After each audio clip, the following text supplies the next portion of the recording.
Salut à tous! Alors aujourd'hui on va voir un petit peu ensemble une petite question qui m'a été posée.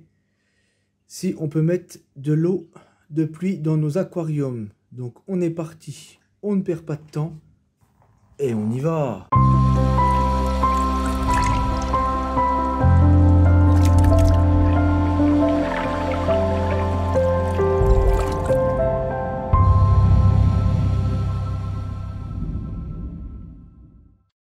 Et donc on se retrouve pour cette petite eau de pluie, si on peut la mettre ou pas. Donc déjà, la réponse est oui, on peut mettre de l'eau de pluie, mais à certaines conditions. On peut plutôt s'en servir comme de l'eau osmosée, qu'on va dire. Parce que dans l'eau de pluie, il n'y a pas de minéraux ni d'oligo-éléments.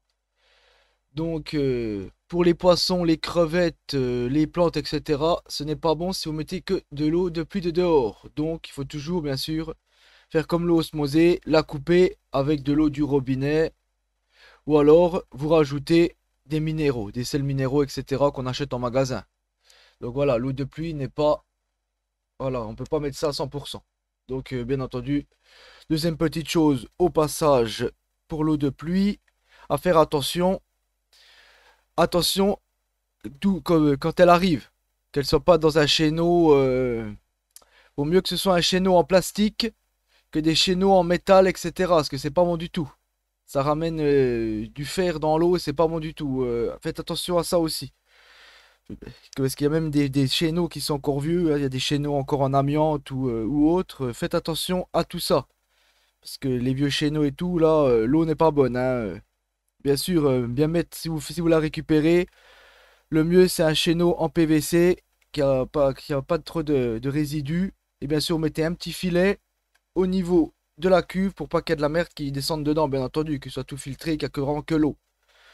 Donc ça peut être bien pour couper, bien entendu, avec l'eau de votre robinet, voilà, ou rajouter des minéraux comme j'ai dit tout de suite. Donc voilà un petit peu pour cette question, hein. Ou moi personnellement j'en mets pas parce que voilà, c'est... Après moi je dis il vaut mieux quand même à la campagne, moi je précise parce que voilà, en ville là, c'est quand même bien pollué quand même. Là, si vous vivez en plein milieu de la ville et puis qu'il y a beaucoup de voitures, comme en milieu de Paris, je sais pas si l'eau va être terrible de pluie, quoi. Puis bon, après, comme je vous dis, il faut vraiment un chéneau spécifique, hein. Parce que si vous avez des chaînons en cuivre, fer, etc., c'est pas la peine de prendre votre eau, hein. C'est pas bon du tout. Ça ramène des choses qui sont pas bon du tout pour les aquariums. Donc attention à tout ça si vous prenez de l'eau de pluie. Bien entendu, vous pouvez. Ça fait de l'eau osmosée gratuite. C'est ça l'avantage. En plus, sinon, vous pouvez vous en servir, bien entendu, pour compenser l'évaporation de votre aquarium, hein. Si il y a l'évaporation, vous pourrez prendre l'eau de pluie, hein. Comme ça, c'est bien. Si vous voyez qu'il y a pas trop d'évaporation, hein. Ou alors, comme je vous dis, adoucir l'eau du robinet en coupant eau du robinet plus eau de pluie lors de vos changements d'eau. Donc après, ça à vous de voir, hein. Mais bon, vous pouvez la prendre, hein. Pas de souci. Bien sûr, en faisant attention quand même au chéneau. C'est surtout ça le plus important.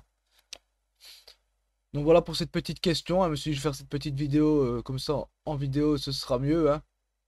C'est une question qui revient souvent, hein, c'est ce que j'ai déjà vu, hein, sur certains sites. Et puis bon, voilà, pareil, on m'a posé une question en privé, donc j'ai dû faire une petite vidéo. Donc voilà. Donc n'hésitez pas à mettre des petits commentaires, si encore des petites questions là-dessus, hein, n'hésitez pas. Abonnez-vous, bien entendu, si ce n'est pas encore fait, avec la petite cloche pour ne manquer aucune de mes prochaines vidéos. Le petit pouce bleu qui fait toujours plaisir. Et on se dit à la prochaine.